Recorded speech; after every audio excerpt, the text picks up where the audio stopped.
Hello my fellow paint monsters, how are you today? Hope you're doing fine. I'm Aga and this is Hungry for Paint, a channel about handmade watercolor paints. Today I'd like to present to you handmade watercolors from Rivelove. This time I decided to make a single video consisting of both the swatches that I normally do in my reviews and the color mixing and demonstration that I do for every maker's second week video. So this week I decided to combine all of this into one longer video as I've only got 8 colors from Rivelove. So first I would like to do the swatches and talk a little bit about the colors as standalones. Then I would like to make a color mixing chart along with a cross-brand comparison of blues, as well as I would like to demonstrate to you how these paints work with inking, how it works when you use them with a Sakura micron pen. And then finally I'm going to do a little demonstration picture to show you how these paints behave in action. So let's talk about the colors themselves. I got 2 color sets. The first of them, Terranium, I knew was going to be lighter, more delicate, and the second one, here I knew the colors would mostly be darker and a bit more intense. The first color, Green Earth, is not terribly pigmented and it's probably the hardest to activate. This one probably felt the least pigmented out of the 8 colors that I got.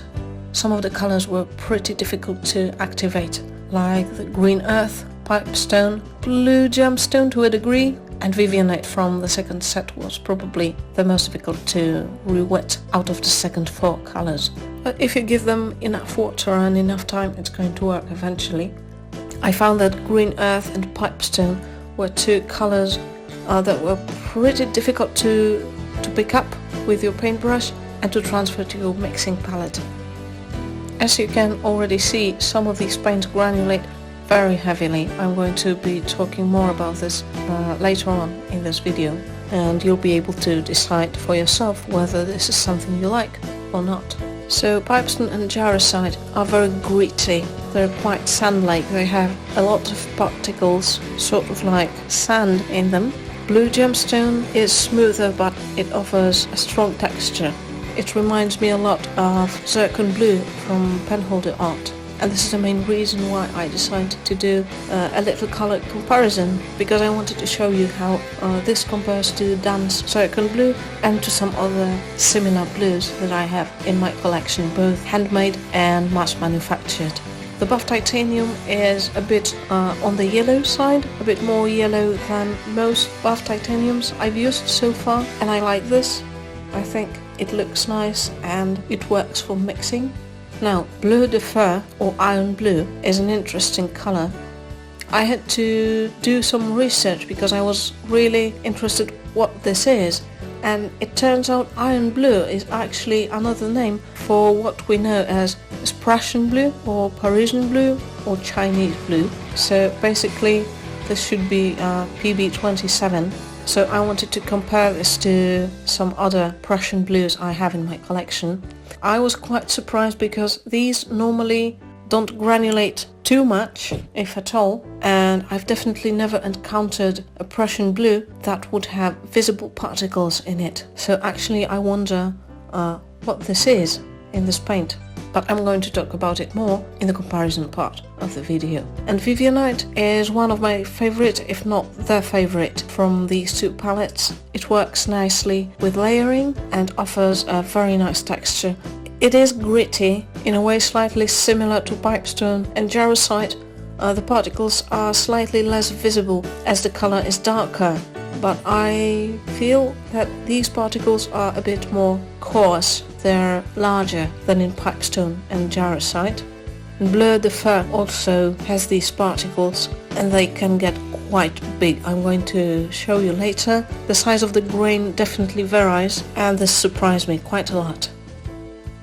I absolutely love how delicate and subtle and toned down the colors that you can get from mixing these 2 palettes are. You can get some absolutely amazing tones. This is stuff I've never seen anywhere else, actually. What these colors create together, this is pure magic.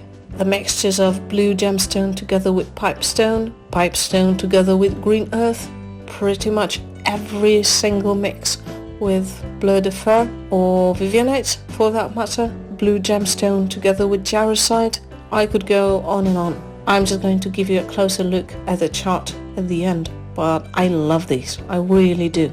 This is where these colors actually shine even more, not as standalones, but as mixes together within and across the palettes. Bleu de fer together with jarosite, this is madness.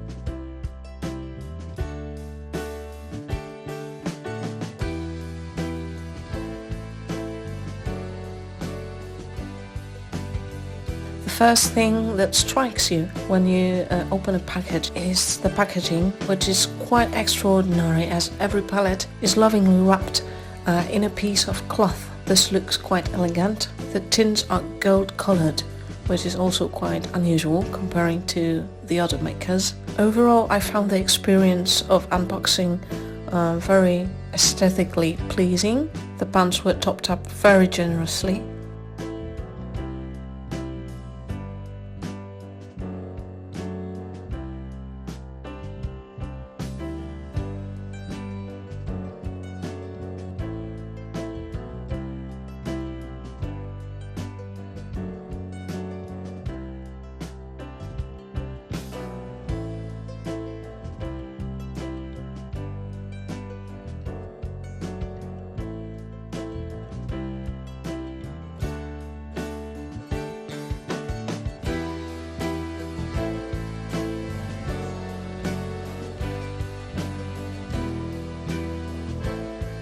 In the inking part, as usually, there's one line made with Sakura micron pen on top of which I'm going to paint, so you can see if the paint is transparent enough for your line work to be visible from underneath the paint. And when the paint is dry, I'm drawing a second line on top of the paint to show you if it gets blurry, if it gets much thicker on top of the paint than on top of white paper, or if it's going to be fine.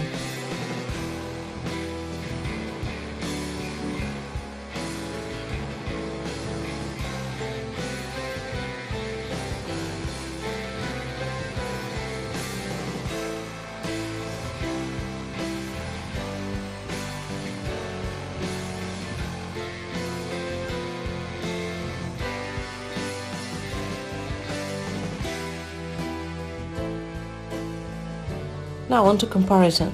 Blue gemstone is strikingly similar to zircon blue from Penholder Art, at least for me. Both the hue and the texture they offer looks almost identical to me, so I think that blue gemstone might actually be made out of zircon.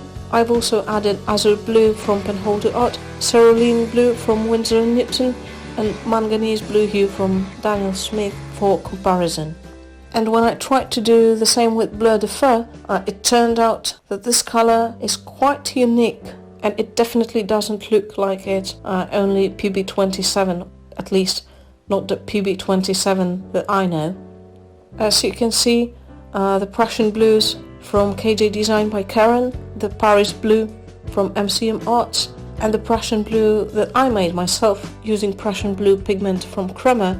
These three are quite similar in shade, but they do differ visibly from bleu de fer, which is colder and leans toward the greenish or yellowish side. The Prussian blue and cobalt blue from Aquanut are quite different, and they're both shimmers also. And I also tried to look for a similar color in my Daniel Smith paints collection, but none of the colors I have really came close to bleu de fer.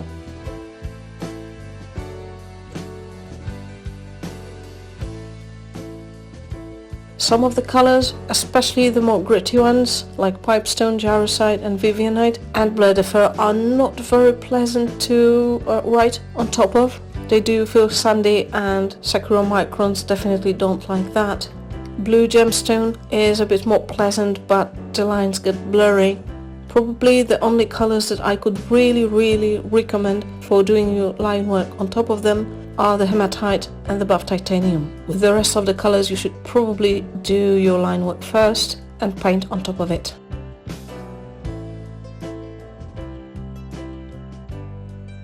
Now I'm going to show you some close-ups of the grain in some of the paints. You need to notice that the ones that have the grain really do feel sandy, like Pipestone, Jarosite, Bleu de Fer and Vivianite. This is really visible and you can feel it under your brush. So if this is something you don't like, then most definitely you're not going to like these paints. Normally I don't mind texture, I don't mind grittiness too much as long as the paint stays on the paper. But here I found that actually particles do get in the way sometimes, especially when using Bleu de Fer. When I tried using it for the sky or for the water, I felt that the grain was getting in the way, so I didn't like that too much. I didn't really appreciate the grain in Pipestone either. I didn't mind it that much in Jarosite and in Vivianite. In Bleu de Fer, the particles can get really crazy big, and the size is not uniform across the pan. I didn't really like that either, because you don't know when you're going to hit some particles and how big they're going to be, so it can get a bit random.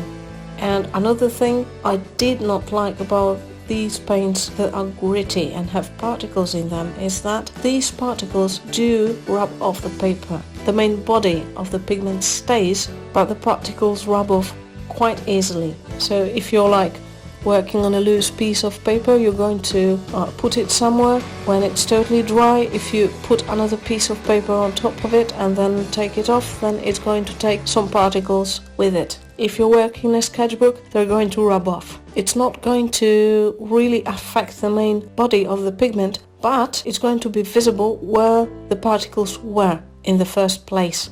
It might be visible, because when the paint dries, naturally it pulls around those little particles, so when you remove them, you can see where they were, because there are darker spots. So you need to decide for yourself if this is something that bothers you or not.